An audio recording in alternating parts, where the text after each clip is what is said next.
Okay. Um, Thanks for coming, guys. I did this on a Wednesday night. I brought this, and I can't even change anything with it. We're so glad that you guys came. I know we have a few that are on their way, but traffic has been a nightmare coming from Houston, so there'll be a few people trickling in. I know that we're going to have just a couple of things of how this is going to work. We're going to start out, and then we'll have a couple of breaks here and there whenever Jim tells us that it's time for a break. Whenever we do have a break, we have snacks and stuff in the fellowship room, and we have drinks, I think, as well, in addition to the snacks. We have healthy snacks, Terry, as well as not healthy snacks for the rest of us. So thank you, everyone who brought those. We're just really happy to have Jim here and have Jim with us. A couple of things about Jim, and I'll talk more about him on Sunday tomorrow as well. But I've known Jim since 2004, 5. When did James come to Harding? What year? Yes, okay. All right, so I've known Jim since I met Jim Jim and Kathy through their son James, and I've just loved both of them to death. And Jim is one of those guys that gets to hear calls from me all the time, and we're just so excited to have him down here. Jim is he has taught full time at the Great Lakes Bible College in Waterloo, Ontario, since 2007, and he also regularly preaches for the OMA Church of Christ. I thought I was going to get it wrong. In Milton, Ontario. Do not hold that against him. He is originally from the United States. And so, I don't know, maybe you'll get to hear him say a couple of times or something, but he's if you've never heard him preach, he's a phenomenal preacher and teacher, and he's just well-rounded in the craft that he does. Previously, he taught part-time at Great Lakes Bible College for 5 years, from 2002 to 2007, while he was a full-time minister with the Tintern congregation. And he was a member of the board of trustees for the college, right? You didn't put college, for the college from 2001 to 2007. He served in full-time preaching not only in Canada, but for churches in the United States in Iowa and New York and Illinois, as well as Ontario, Canada, where he is now. He is a native of Indiana. Jim is a graduate of Freed-Hardeman University. Man, I didn't know that. We can't be friends anymore. I did not know that, Jim. He got his associates at Freed-Hardeman. Then he got smart and got his bachelor's at Harding. And then he continued with a master's in theology at Harding School of Theology. And he also holds many hours towards a Doctor of Ministry degree from Trinity Evangelical Divinity School in Illinois. He's married to Kathy. Kathy, wave your arm. This is Kathy. I know many of you in here have met them when they've been visiting here before, but some of you may not have. They do have 2 adult children. James is employed by a company in Houston, and daughter Marianne, she just got married a month ago to Stephen Booker. Does anyone know the Bookers besides Chris? Besides the people that go to their church. Anyway, so she just got married, and so that's wonderful. And she's an accountant in Houston. Nurse. Oh, Stephen's an accountant. I knew that. Don't tell her I said that. Anyway, and Jim has several articles that he's done, and he is just a great speaker all around. I know at school his students love him, and at his church they love him. And so we're just blessed to have you here with us, Jim. I want to go and say a prayer before we begin. Let's pray. Father, thank you for this opportunity we have to just hear Jim speak on your word and what it has to teach us, both practically and theologically, concerning finances. We're just so blessed to have him here, and we're so grateful for this opportunity to engage with him and just learn more about you. And we're so thankful that you provided this wisdom through your servants and through Scripture for us, so that hundreds and thousands of years later we can still learn the basics of managing our finances.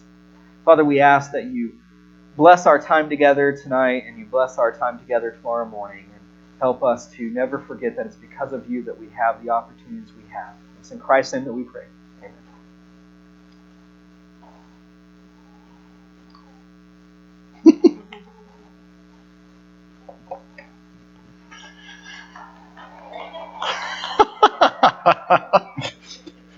When I was young, I was told that three things were very difficult: climbing a fence that was leaning away from you, kissing a girl that was, well, no, yeah, leaning towards you, and kissing a girl that was leaning away from you, and receiving a compliment. Uh, and I haven't had too much success with any one of those, but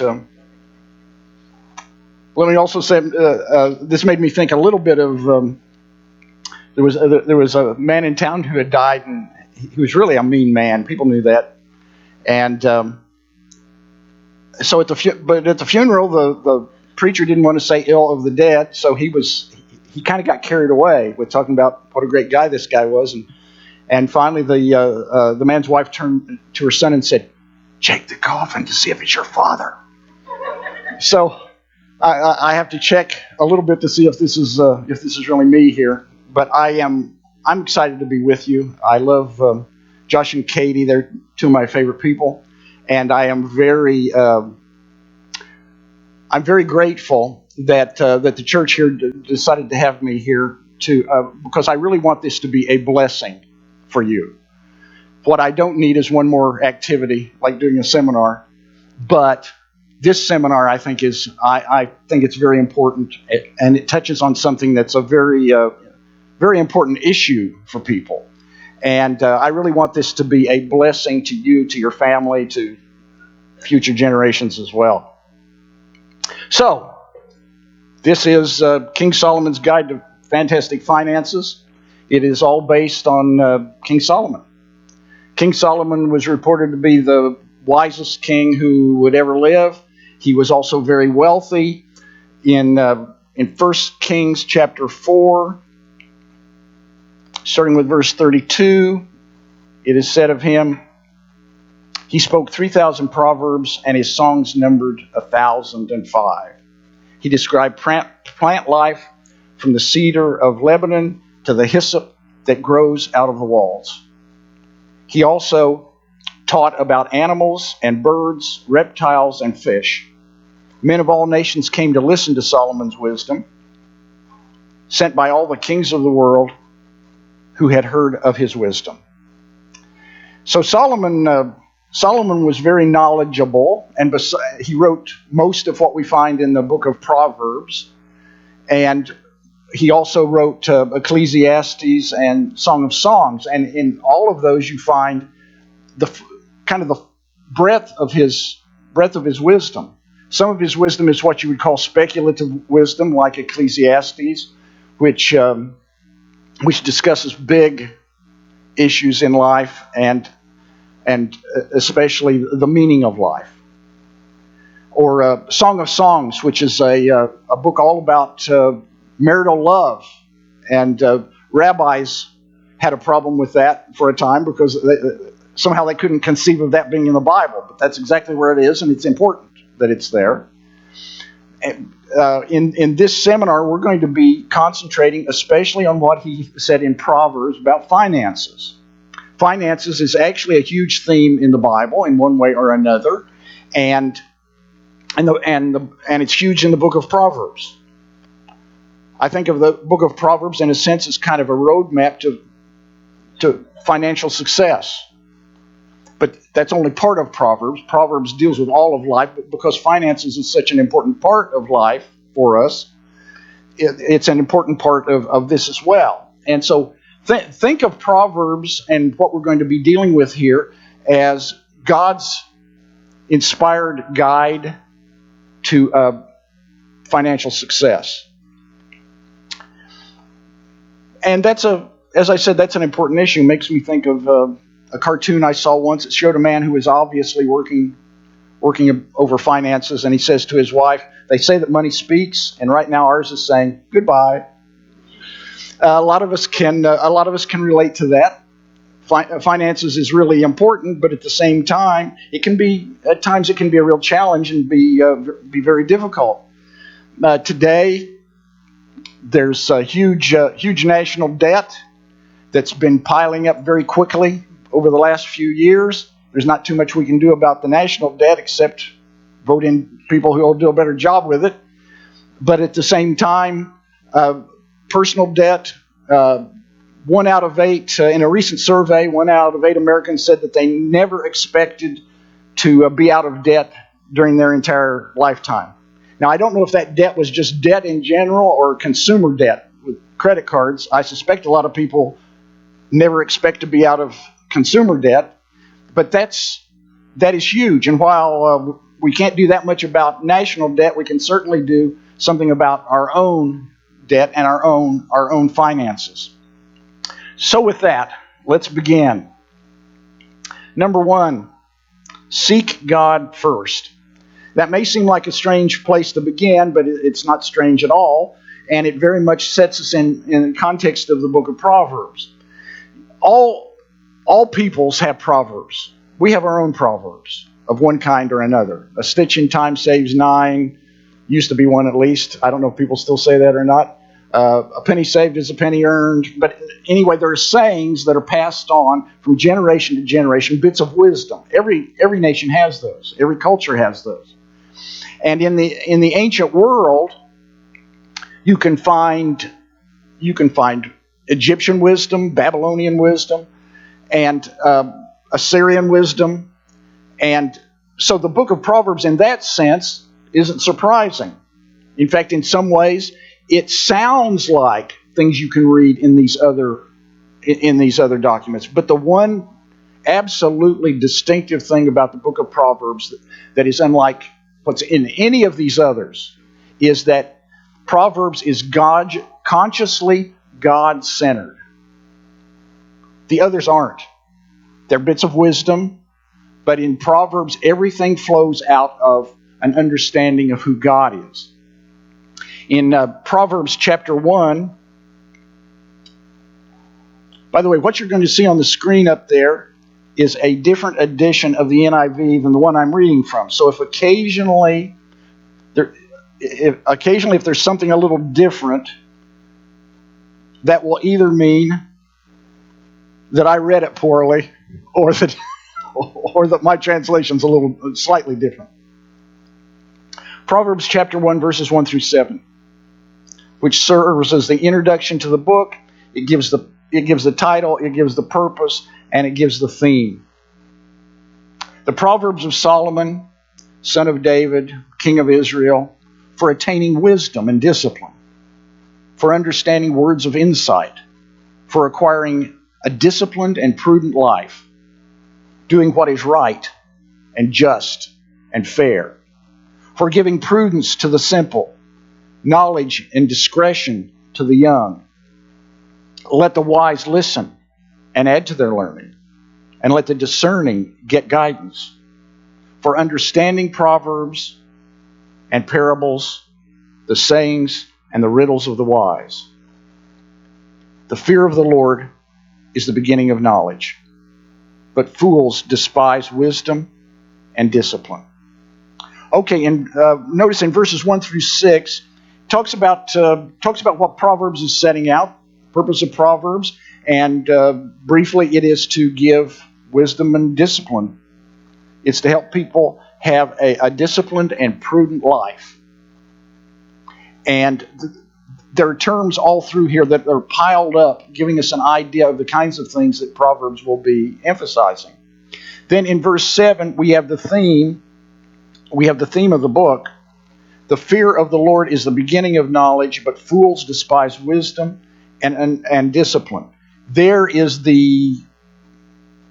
a hint, at least, or a statement of the distinctive thing about the book of Proverbs, and that is that it is God-centered, that it all begins with the fear of the Lord. And this statement actually brackets the entire book of Proverbs. If you think of this like a set of bookends, chapter 1 verse 7 speaks of the fear of the Lord, and then in chapter 31,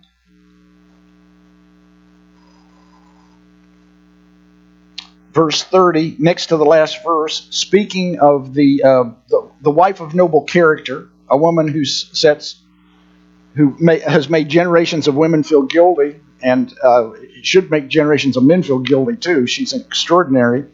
And at the end of the description of her, listen to these words. Charm is deceitful and beauty is fleeting, but a woman who fears the Lord is to be praised. Give her the reward she has earned, and let her words bring her praise in the city gate. And so as the book of Proverbs begins with the fear of the Lord, it ends with the fear of the Lord. So what is this fear of the Lord, and what's it got to do with finances? I mean, after all, this is about finances, right?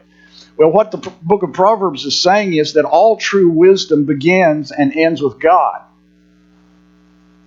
Proverbs and every part of Proverbs, including our finances, must be God-centered if it's going to be the right kind of finances. True wisdom in the book of Proverbs is both godly and practical. A lot of times people think of wisdom as simply being practical, but in Proverbs it combines being godly and being practical. Now, there are some people who are very godly. I mean, they know God, they seek to obey God, they love God, but they're not very practical. There are other people that are very practical, but they don't care anything about God. Proverbs and wisdom in general in the Bible emphasizes that wisdom is both practical and godly. And we see the godliness here in this idea of the fear of the Lord. Now, what do you do with the fear of the Lord? At one time, people really did fear the Lord, but their understanding of fear of the Lord was scared to death of Him. It was almost as if God didn't like them much and was just about to zap them at any point.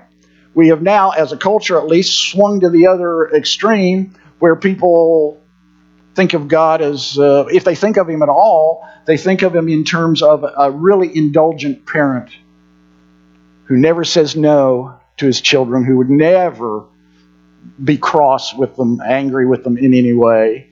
And yet in the Bible, both Old and New Testament, we are confronted with the idea of the fear of the Lord. So what's that mean?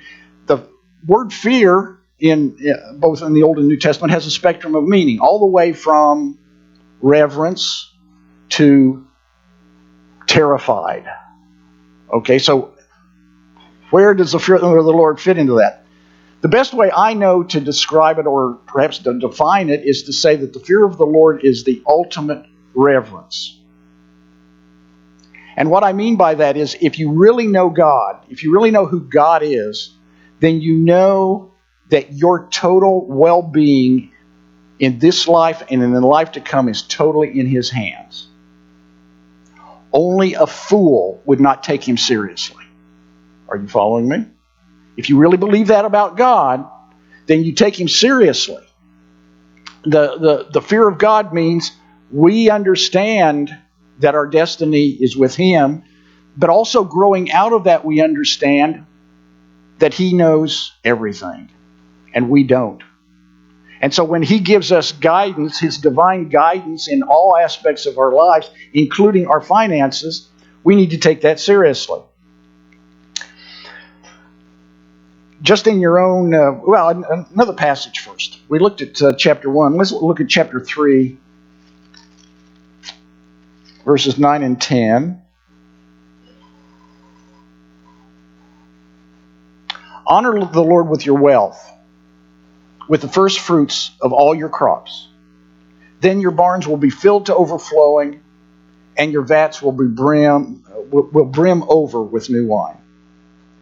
I think growing out of this, the way the book of Proverbs began about the fear of the Lord, here we have knowing who God is, then we're going to honor Him with whatever we have. We're going to honor Him with our wealth. We're going to give Him the first fruits, which means you've given it to Him off the top. First fruits in ancient Israel meant they didn't wait around to see how everything was going to turn out. They gave it to Him off the top. And he says, then God will bless you. In effect, is what He says. Your barns will be filled to overflowing. Your vats will brim over with new wine. It's this whole idea of there will be abundance. that there will be abundance that's given to you. Also notice chapter 22, verse 2. Rich and poor have this in common: the Lord is maker of them all. I love that, especially that, well, the whole thing, but in Hebrew poetry, by the way, and you see it in Proverbs, it's built on parallel lines. And the parallel lines are used in different ways. I mean, we have rhythm and so on, but for the Hebrews, it was built on ideas primarily, and it was a series of parallels. And you see that in Proverbs. But the parallels can be in different ways. Sometimes it says the same thing in two different ways. Sometimes it will give a negative and a positive. Sometimes the second line builds on the first line. In this case, the second line, in a sense, builds on the first line or gives the explanation for the first line. Rich and poor have this in common. What is it? The Lord is maker of them all. Which is to say, whether you're rich or poor, wherever you are in life, whoever you are, you have been made by God, and He holds your life. He began your life, and He holds your life in His hands. Now, something I want you to do, this is just for you, but I want you to in your own mind, I want you to complete a sentence for me. If God is the center of my finances, I will... If God is the center of my finances, I will... There are lots of answers that can be there. In fact, you might want to answer it, I will, and I will, and I will. If God is the center of our finances, then it will change our finances. It will change the way we think about them. It will change their importance to us. It will change what we do with them. And that's true of all of life. And so we begin with that point. Seek God first. Second point. Learn all you can. Learn all you can. Be a lifelong learner. Proverbs chapter 15, verse 14.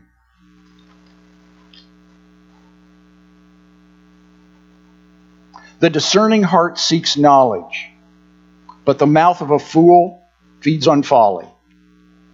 Notice here the parallel lines are a contrast here. You have the discerning heart in contrast to the mouth of the fool. The discerning heart seeks knowledge. The mouth of the fool feeds on folly. Their attitudes toward gaining knowledge and gaining wisdom, because in the book of Proverbs, for the most part, knowledge and wisdom are used pretty much interchangeably. We may not use them exactly interchangeably, but Proverbs generally does. And here, it says the discerning heart seeks knowledge. And you see that throughout Proverbs. Proverbs 10, verse 14.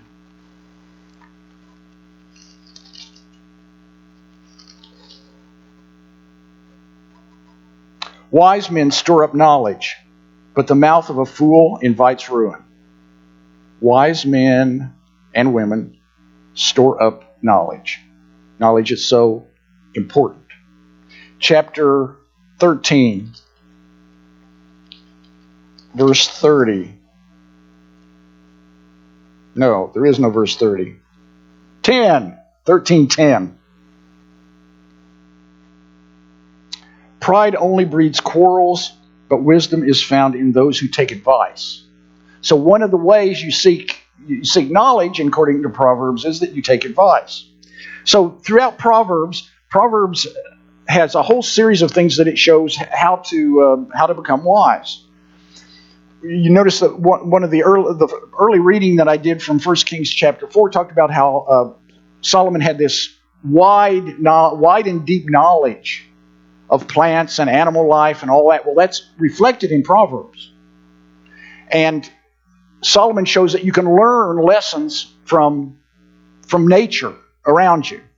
Later on, we'll be talking about the ants, but in chapter 6, he talks about ants and what we can learn from the ants. Now, I think today, unfortunately, we are kind of a disadvantage to Solomon and to people of his era, because our connection with nature is not, in general, is not as great as theirs was. So where does milk come from? A cow or a store? What do you ever observe an ant, or are ants just to be something to stepped over, stepped on, or eradicated if they're too close to your house? But do you ever observe ants? Well, Solomon observed ants and learned lessons from them. But not only that, but there's also, not only did he learn from, what should I say? Not only did he learn from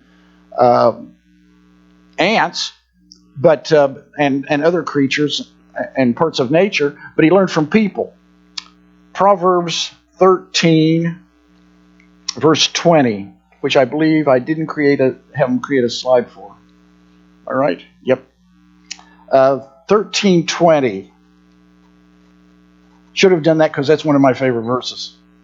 He who walks with the wise grows wise, but a companion of fools suffers harm. Notice again the two lines, and it's a contrast. He who walks with the wise grows wise, but a companion of fools suffers harm. In other words, hang out with wise people and become wise. Hang out with fools and become a fool. That's really what it's saying. So if you want to become wise, then you hang out with wise people. Well, how does that apply to our finances? You know, sometimes people say that all opinions are created equal, but we don't really believe that. What I mean by that is, do you really believe all opinions are created equal? Now think for a moment. There is somebody you know, I just guarantee there's somebody you know whose opinion you would take on almost anything. They're wise, they are knowledgeable, they give good advice. You would almost always take their advice. You know somebody else, I guarantee it, you know somebody else that you'd never take their advice about much of anything. Right? But I thought all opinions were created equal. No, they're not. And I think what Proverbs is saying is, if you want to be wise, then be around wise people. Now, he's not saying you can't totally cut yourself off from fools, but you can concentrate on being around people who make you a better person. And this is true of finances. There's someone or some people you know who are really good at their finances. Over a lifetime, they've just done an extraordinary job, maybe an extraordinary job under very difficult circumstances in their finances. And because of that, they are people that are worth being around. They're people who are worth asking their advice about finances, observing what they do, listening to them. So there are people you already know. There are already people you know who are really good with finances, and you could learn something from. But also beyond that, there are good books, and you have a bibliography here that talks about that. These are general on finances. I thought about getting more specific, but I limited just to ones that are sort of general on finances. All of them are written from a Christian point of view, except the last one, and it's not anti-Christian or anything. It's just not really written from that point of view. Ron Blue and Larry Burkett, you'll notice all of those are in revised editions of some kind. They've been around for a long time and are worthwhile. Many of you are probably familiar with Dave Ramsey, who's a little bit more of a newcomer compared to the other two guys, but he's put out a lot, and what he has done has been a blessing to people. I probably don't totally agree with everything any of them says, but enough of it to say it's really, really worthwhile. And with Dave Ramsey, Kathy and I sort of adapted Ramsey. I mean, he is anti-credit card. At least I assume he still is. You don't use a credit card for anything. And he makes a good case for it, and a lot of what he's saying is true. It's true that the credit card companies win no matter what we do. If we maintain a balance on the credit card, we are paying huge interest. Unbelievable interest. We would never buy a house or a car at that interest, but we'll pay it on a credit card. And so that is true. But he also says even if you don't keep a balance on it, credit card companies still win because people who use credit cards tend to overspend. You spend more because you got plastic. There's something about letting go of those bills that's more difficult than pulling out the plastic, even if the plastic is a debit card, I would say. And so he's right about that, but I find it really inconvenient to carry the kind of cash that I need to carry, especially in Canada, to pay for gas. We were talking about that, and if I fill up, it's going to be over $50, and it's not that big of a car. Here, it would probably be costing you more in the range of 25, maybe, to fill up the same thing. And so I really don't want to carry that much cash. And so the way we've adapted it is, if we're going to places where we know that we might overspend with credit, we take cash. But if we're going to places where it's not going to make any difference, when I fill up with gas, it doesn't make any difference whether I've got cash or credit. That's what I'm going to do. So we've sort of adapted that. But Dave Ramsey has been a blessing to a lot of people. The book by Stanley and Danko, The Millionaire Next Door, is a fascinating read. What they did was they studied millionaires in the U.S. And what they found was that most millionaires are not recognized by their neighbors as being millionaires. They live in middle class, maybe upper middle class, but middle class neighborhoods. They don't they don't have houses that are exorbitant. They don't drive particularly expensive cars. They talked about one guy in there who owned his own business, and he drove a truck to work every morning. And they said, you could afford a Mercedes or anything you wanted. And he said, why would I drive that to work? What would I be saying to the guys who work for me if I drove that kind of car? And why would I want that anyway? So it was sort of inconceivable to him, and that's what he found about these millionaires next door. The kind of lavish lifestyle that people think you get when you have a lot of money is something that just doesn't appeal to most of them. And so it's a fascinating book. So learn all you can. There are books, there are articles, there are websites. You might go to brilliant seminars. And anyway, there's lots to be learned there. I almost considered a section here on investment, and maybe I should have done that, but this isn't primarily on investment, and so I didn't. You'll have to wait for King Solomon's Guide to Intelligent Investing for that, I guess. But learn all you can. Number 3, plan your finances. Plan your finances. We've often heard, perhaps, that you plan to fail when you fail to plan, and that's true.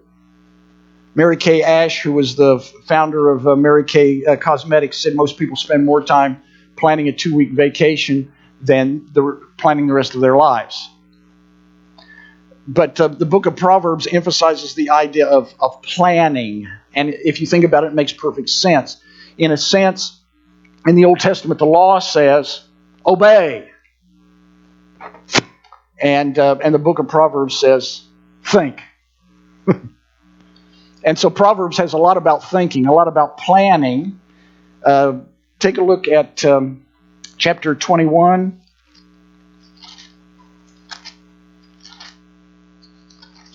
Verse 5.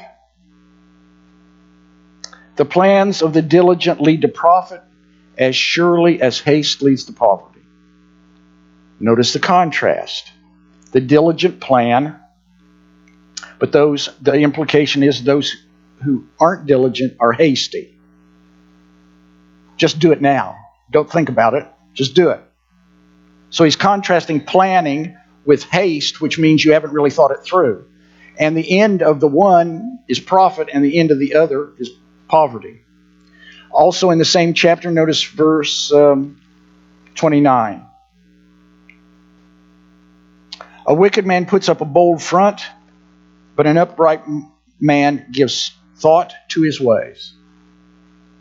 So the picture here is that the wicked man has a lot of, what should I say, bravado. He's bold. But again, the picture is he doesn't really think it through. But the wise man, or the upright man, he calls him here, gives thought to his ways. He thinks through. He thinks through what he's doing. Thank you very much. Okay, chapter 22, verse 3. I love this. A prudent man sees danger and takes refuge, but the simple keep going and suffer for it. Okay, and again, this has to do with thinking, and it has to do with planning. Somebody who's prudent looks down the road and sees danger, and so finds a safe place. But the simple sees the danger and says, and just keeps on going. Financially, we can do that. We can see danger ahead, or we can see possible problems ahead, and we can either plan to meet those challenges, those problems, to overcome the obstacles that are in our way, or we can just bear on. Okay, I know eventually in the next couple of 3 years, I'm going to need another car. I'll deal with that when I get there. Retirement, that's so far away. For some of us, it's not as far away as it used to be. But it's so far away. I'll think about that later.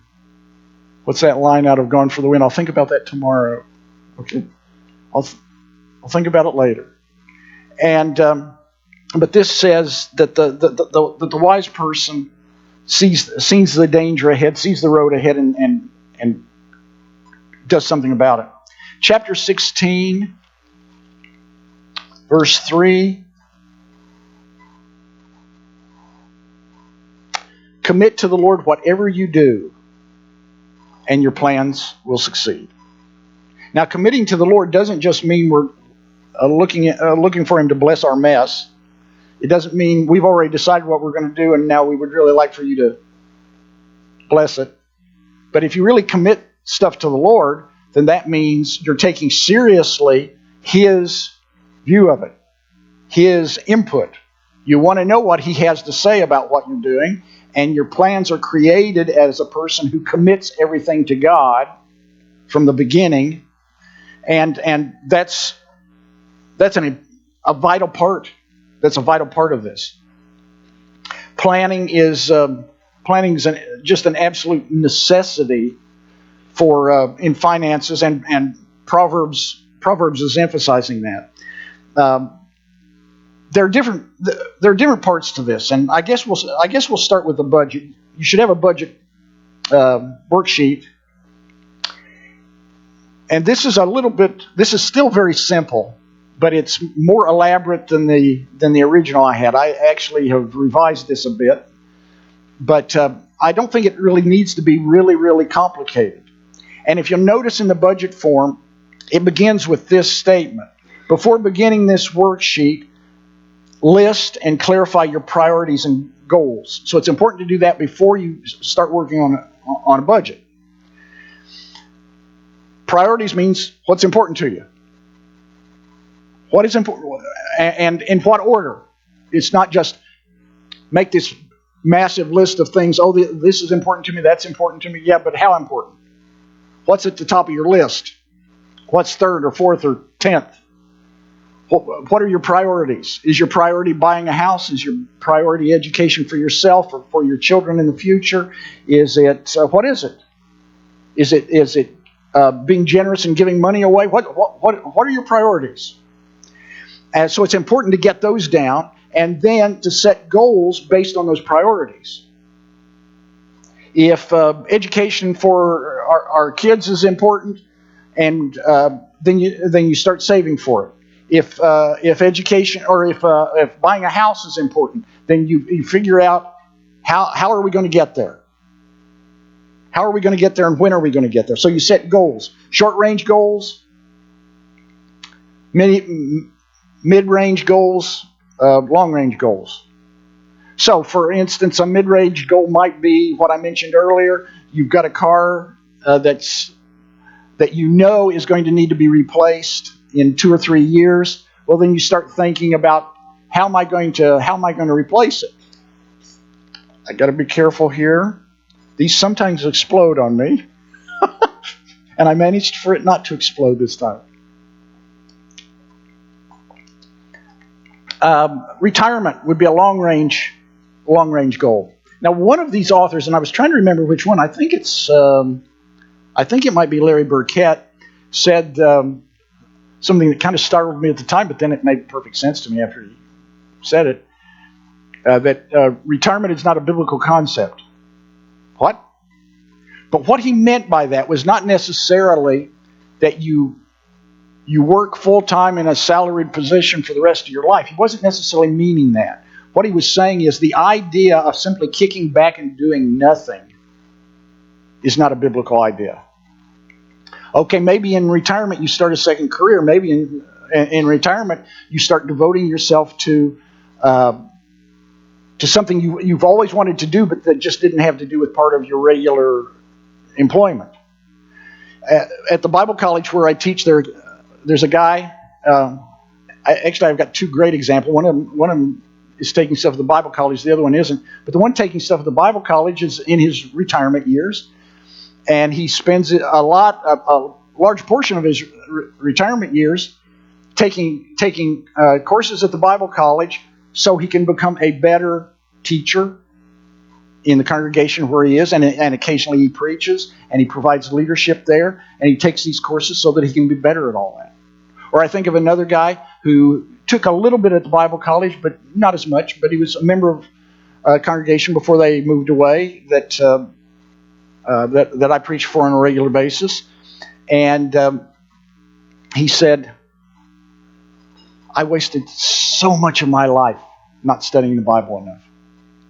And so in retirement years, he's not only studying the Bible more and more seriously, he's also finding all kinds of avenues in which he can share that with others and teach other people with it.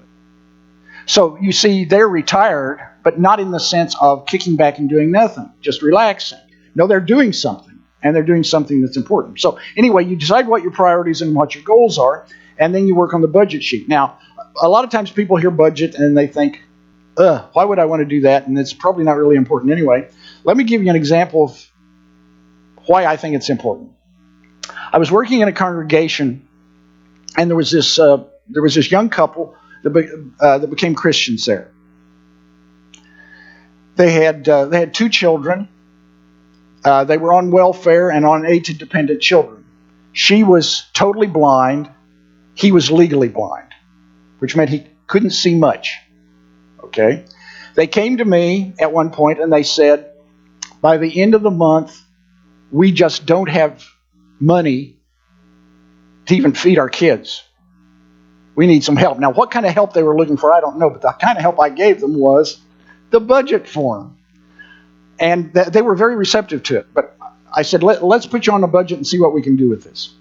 And so I worked through it with them. And I don't dictate to people what they should be doing with the budget form. I just use the form and say, you've got 2 parts here. You've got income, what's coming in, and you've got the outgo. Those are the expenses. And at the end of the form, the 2 have to match. But especially what I'm saying is the expenses can't be more than the income or you're in trouble. And at this point, that's exactly what they were running into. But we just worked through the form. And as we worked through the form, I said, we did an initial one, and there were too many expenses. I said, well, let's see where we can trim. How about here, as far as food?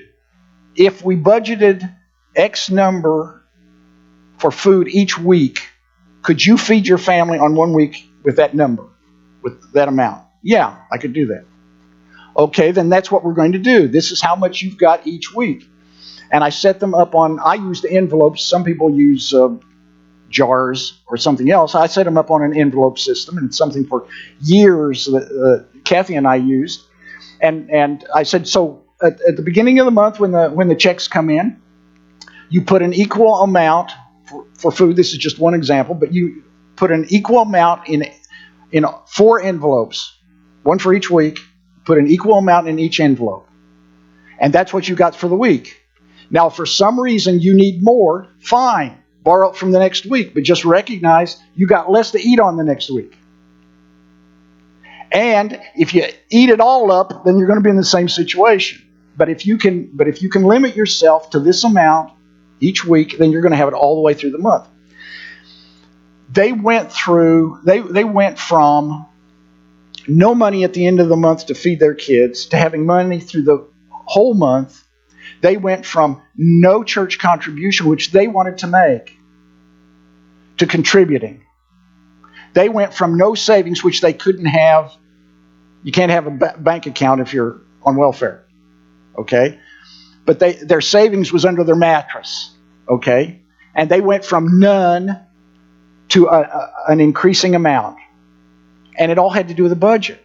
But the best thing of all was going through this budget form and seeing that they could actually make it on this amount that was coming in without changing it.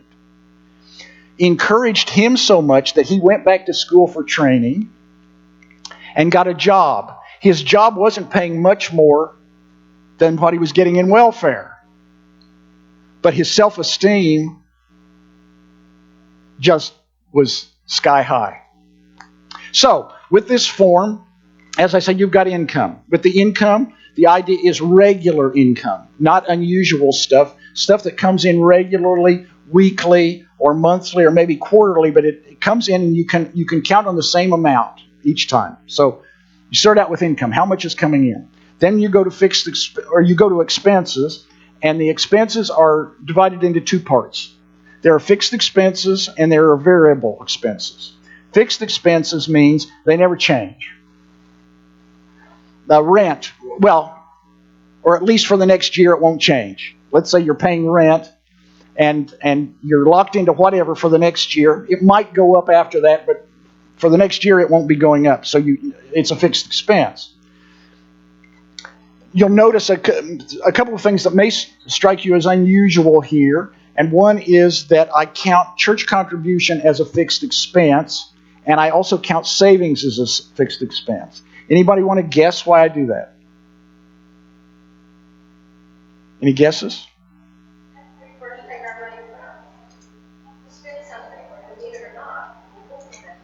And what happens is if you don't treat your contribution and your savings as a fixed expense, you find more and more they're just not there.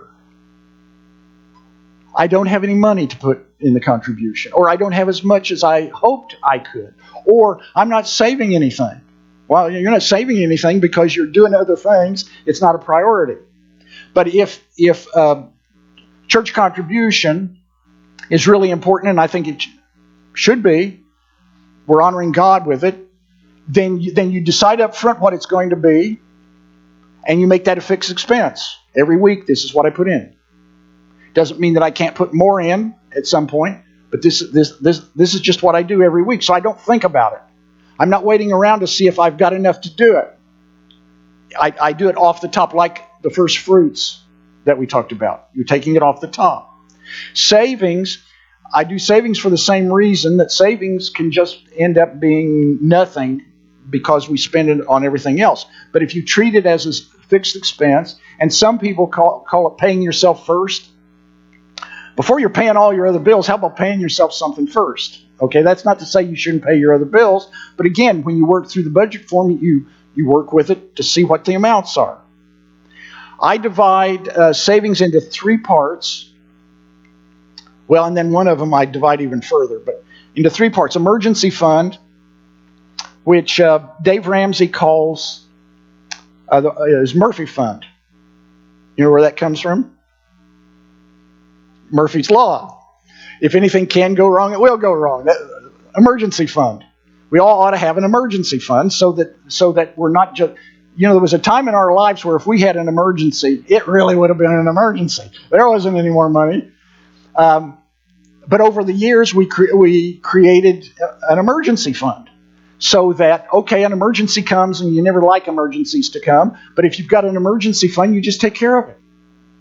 It doesn't destroy the rest of your finances because you've set money aside for the possibility of something going wrong. A second part is retirement. This would be a long-term thing. The younger you are, the easier and the better this is. Okay, starting from the very beginning of your earning life to put money aside for retirement works a lot better than in the last 10 years getting desperate. So anyway, you put aside money for retirement, and there are different ways to do that. I will say a little bit about that. I don't believe in half of my retirement is here and half of it's in Canada. That's probably the worst of both worlds, but I'm not really sure at this point since I haven't had to tap into them. But anyway, I've got half in each place, basically. But whatever I do, because of for my entire working life, I have had to depend on me for retirement. There's been no retirement plan where I work. Okay, I've had to depend on me, and because of that, I've worked it out over the years and been able to put a lot of money. A lot. Anyway, been able to put money into an IRA, and up there it's called an RRSP, into a retirement account. But what I don't do is depend on the government. Social Security may be there, or maybe it won't be there. I don't know. Up there it's Canadian Pension Plan. I think there's a better shot that it'll be there, but who knows? And so my attitude toward those has been, if they're there, great. But if they're not, I need to prepare as if they're not going to be there. That's just my approach. I figure I'll be better off with that pessimistic view than being too overly optimistic. Putting money aside, there's the Rothschild talked about the great miracle of compounded interest. It's amazing how much putting money aside and that interest accruing over year after year after year over a long period of time, how much that can mount up. Now, right now, our interest rates are really, really lousy and aren't helping us a lot. You may want to, and I would, in fact, suggest that as a good option is to invest in the stock market. But then you get into what do you do with that? I saw a commercial. It shows this guy who looks like he's lacking sleep, and he looks confused, and there are all these people giving him advice. Buy low, sell high. Oh, thanks. You need to talk to my stockbroker. My financial advisor said commodities is the way to go. Everybody had a bit of different advice for him, and his head was just swimming and swimming. And then the commercial ends by one more bit of advice from this company that's trying to sell him a different kind of product. And I went on their website to just check out what they were selling exactly, and it's not totally clear what they're offering you. I mean, it is in basics, but as far as the real benefit of it was less than forthcoming, I thought. So when it comes to that, here is my suggestion. It's kind of a twofold thing. Like I said, this isn't primarily on investing, so I don't feel like I can go too far with it, but I do want to say a little bit about it. If you're going to invest in the stock market, I suggest learning all you can about value investing. Are some of you familiar with this? Not too much. You probably do know the name Warren Buffett. Warren Buffett has made more money in the stock market than anybody has ever made, and he did it through value investing. Value investing, put simply, is buying stock in a great company at a good price. My parents were Depression era, and their only knowledge of the stock market was it was bad. It crashed. It crashed and things were bad. Although my mom said it didn't affect me. She said, when the Depression came, we didn't notice because we didn't have anything to start with. But that's really all I knew about the stock market. And then I read an article by a guy by the name of Bill Staten that runs something that he calls America's Greatest Companies Investment Plan. And in that article, he talked about two guys that I had never heard of at that point and that were not household names. One of them was a guy by the name of Ben Graham, who wrote a book called The Intelligent Investor and is considered the father of value investing. The other was Ben Graham's most successful disciple, and that is Warren Buffett. And when I read the article and it said, you just find some great companies and you buy stock in them at a good price, and then you hold on to it forever.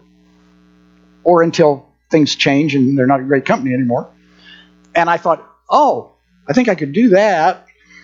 Buying low, selling high, always jockeying for a position, always looking for the next whatever. I can't do that. I don't think like that. Maybe you do, although I wouldn't advise it.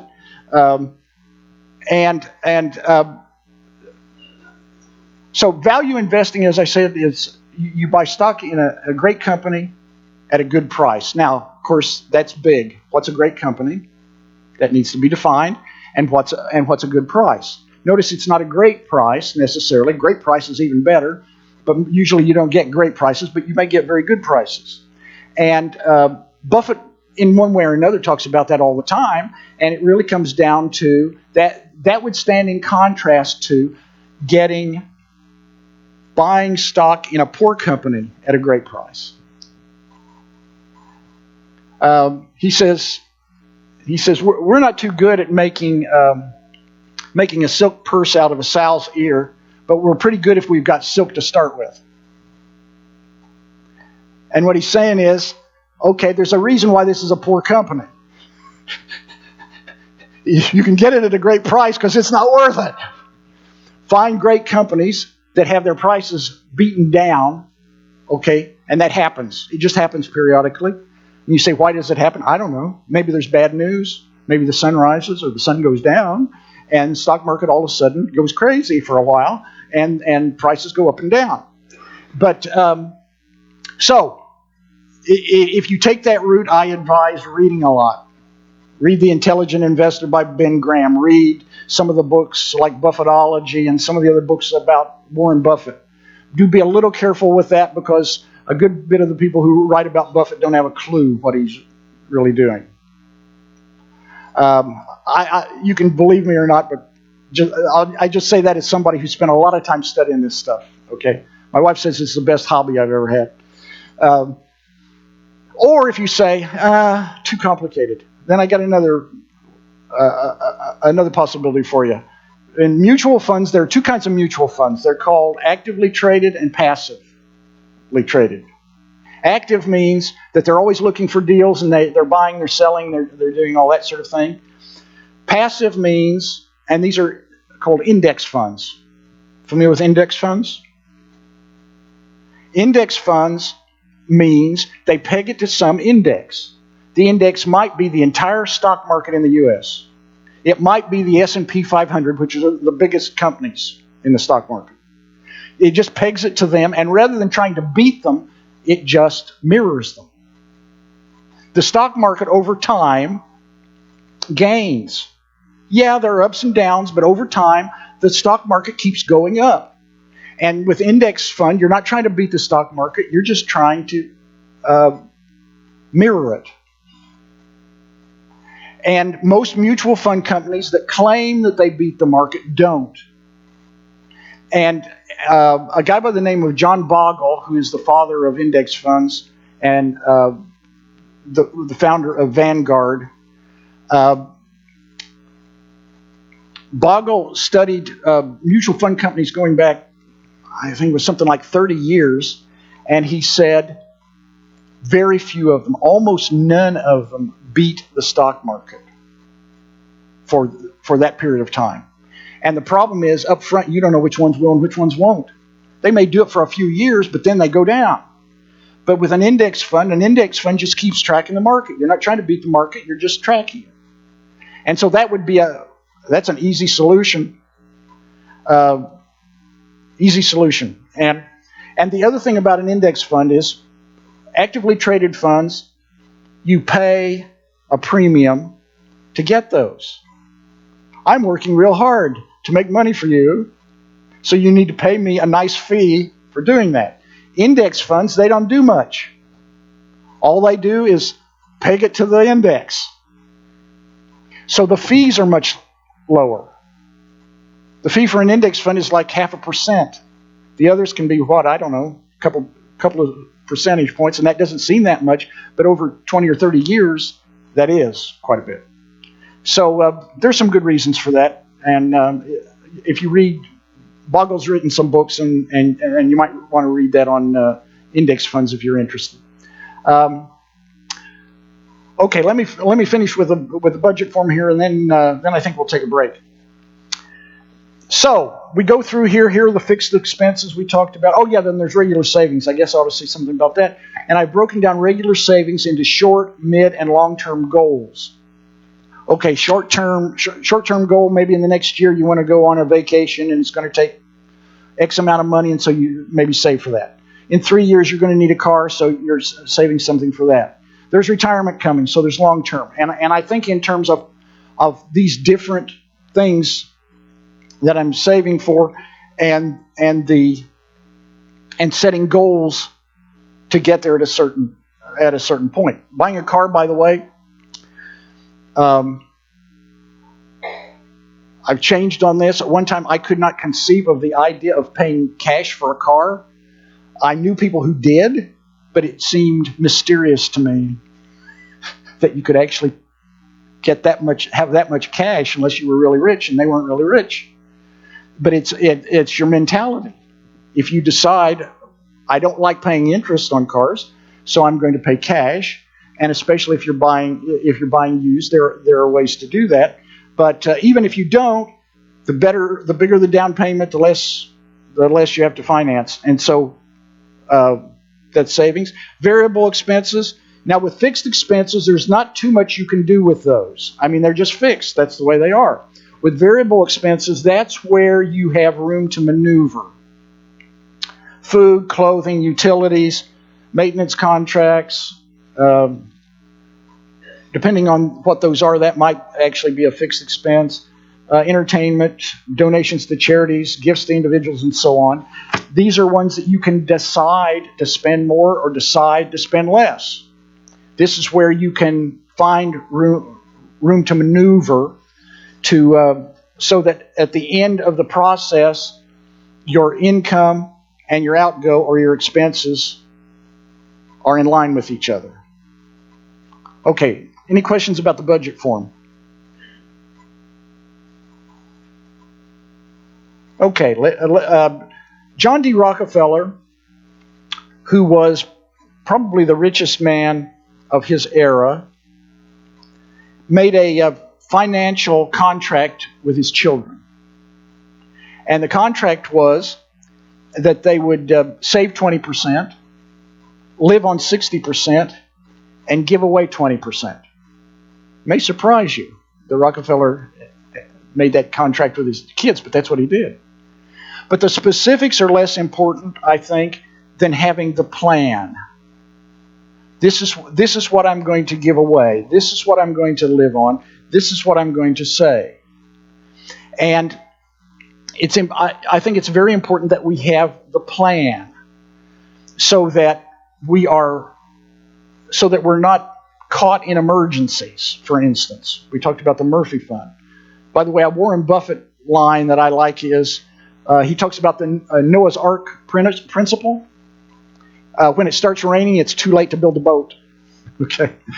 When the emergency is there, it's too late to put the money aside for it. You have to do that. You have to do that up front. So planning, thinking this through, and how you're going to make it work. It also makes me think of, there was a Lockhorns cartoon. The wife was speaking to her husband, and she says, "I've worked out a budget if you can live off the land for a week or so." So sometimes, the budget may be worked out, but maybe not all the specifics are quite there.